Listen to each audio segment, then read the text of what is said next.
Hey, what's up? I'm Daniel, I'm Jeremy. and we play in the Devil Wears Prada. You are watching PitCam TV.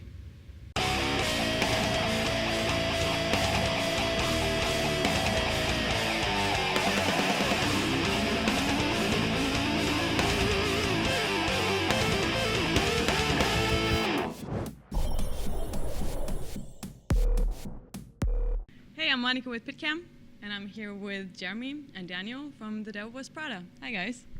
Hello. You guys have been around for a long time, yet you haven't spent all that much time over here. Can we expect to see more of you from now on? Yeah, actually, the reason we're here and the reason we've been here on a couple tours last year and year before that and stuff is we're really trying to focus on being more of a global band and less just an American band. Just because, you know, we love America, we love playing shows in America, but we love playing shows over here. And I guess it's just one of those things where wherever there's a demand for us, we're going to go play. So we kind of just, I don't know why we put things off for so long, but now we're like fully committed to going strong and hitting Europe and Australia and everywhere in the world that we can. So. And now Sounds we're great. here. How is touring Europe different to touring the US? You have way worse buses. I'll tell you that right now.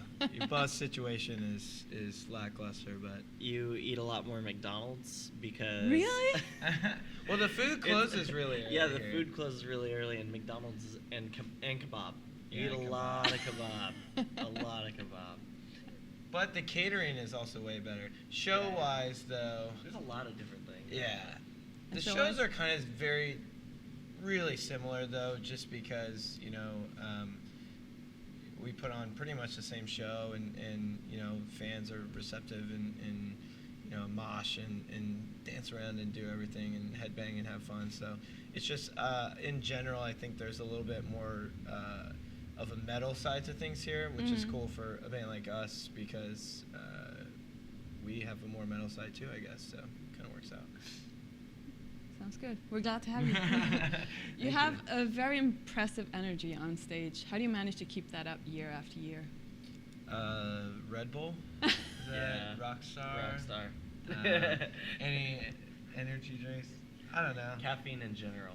It's Lots of something that, coffee. yeah, lots of caffeine. Something we've always thought of ourselves as a live band first, and have tried to, you know, have the records reflect that. But still, when we go to write songs or play songs or do whatever, we are always thinking of ourselves as a live band. You know, we only spend a couple months, you know, even 3 months every few years writing songs and making them and stuff, and the rest of the year spent on the road playing shows. So that's really important to us, and you know, we just feel obligated to, if people are going to come out to a show, to really entertain them and show them a good time.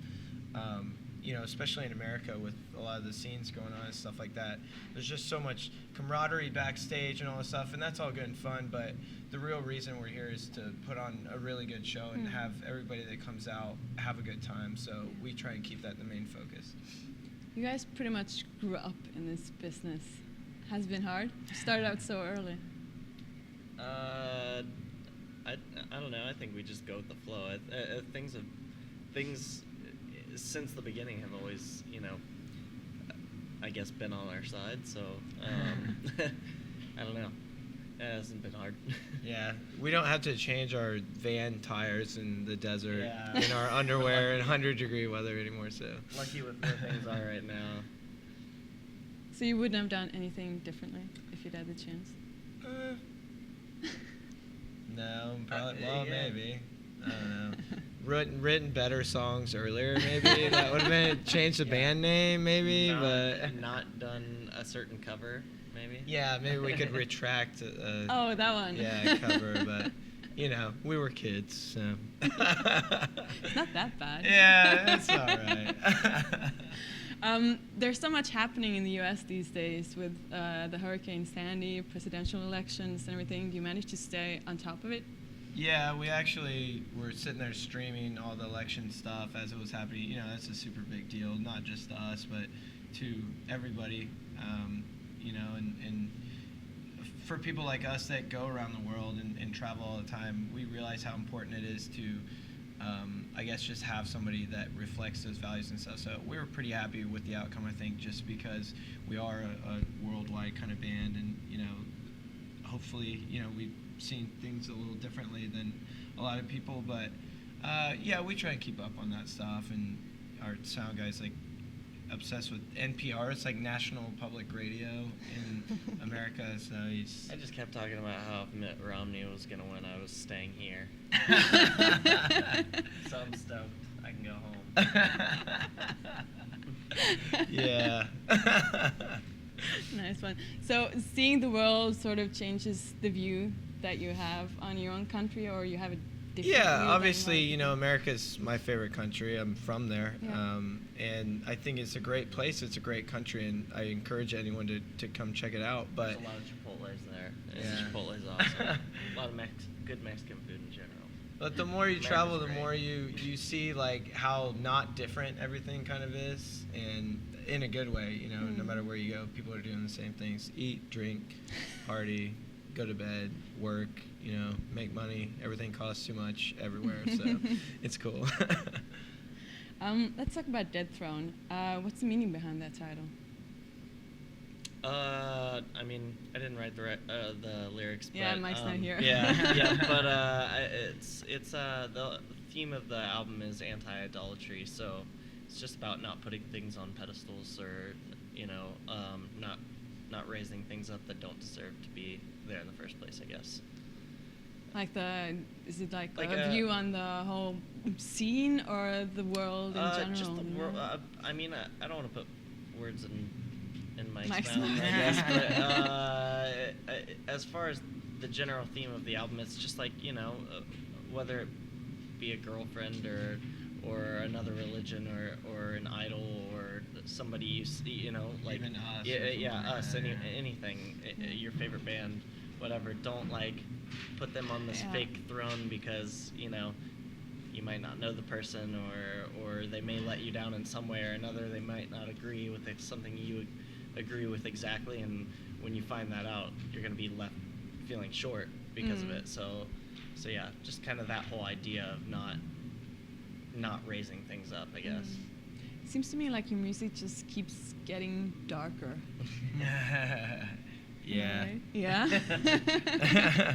Well, everything else seems to be going into this dance music, blippy, auto-tuney sphere, and we're like, well, that sucks, so we're just gonna go this way instead. And then the further we went down that path, we're like, wow, this is awesome. So, I mean, we grew up listening to Linkin Park and Manson and Rob Zombie and just Metallica and stuff like that. So for us to go, Mike loves Slayer and a bunch of weird, really weird bands. What was it? Dying Fetus or something, or Pig Destroyer, I think, just put out a new record that he's super into. So we're just, I don't know. We want to be as heavy as we can, so darker is better. There's this gorgeous instrumental song on the album called Kansas. I remember the first time I heard it, I was like, this is something that August Bensred could have written, which is a compliment. I was okay, okay. I'll tell them you said that. Is this something we can expect to hear more of? Yeah, I think so. And, we're always going to try and do stuff a little bit differently and not necessarily the same thing. But I think that song was just kind of us sitting around in a room. We were in a studio in Kansas and just jammed out some stuff, and as the band has gone on, we've gotten better on our own as musicians. And I guess maybe we just wanted to show we could do something more than just the chug, chug, chug breakdown stuff and everything like that. So even a lot of the stuff that Chris is writing right now and stuff that we've worked on together is bringing a lot of those elements into the rest of the music too. So I think just we're finding a common ground in between all that stuff. So I don't know, who knows, there could be an instrumental. There's a couple different weird ideas we have for some other stuff too. So yeah, Kansas and Chicago were kind of written with the same mentality of just doing something outside of the box. So and I think pretty much every record has had at least a song where we're trying to think outside of the box, whether it be an intro or an interlude on the CD or whatever. But I don't think it'll be anything that we stop doing for sure. Cool. So you started writing for the next record? Yeah, we actually have a few songs already, and we're gonna spend some time. They're metal. And they are very metal. Actually, some of them are freaky, even with some of the stuff that. Yeah, we wrote a song in the dark. Yeah, just lights off, cool. But I think we're more than anything just focused on being a band now instead of trying to do. Not like we ever have really tried to fit in any sort of box, but just going on tour with Slipknot and Slayer and bands like that, and just being surrounded by that stuff. It's just I think we're more interested in just being us and writing our songs our way and stuff that we're stoked on than trying to fit into some scene cliche, whatever it is, kind of thing. So just a band. What are your plans for the new year? We have some tours coming up that we're working on putting together, including some stuff over here, but I can't really go into all that, I don't think yet. But definitely be here within the year, though. Yeah. The new year. I mean. Yeah. Cool. Not before the new year. Yeah, that'd be like. Oh, by the way, we're coming back in a month. Back next week. Sounds great. Thank you so much for talking to us. Thank you for having us. I'll let you have the last word. Anything you want to say? Stay metal. Thanks for everybody that supports us.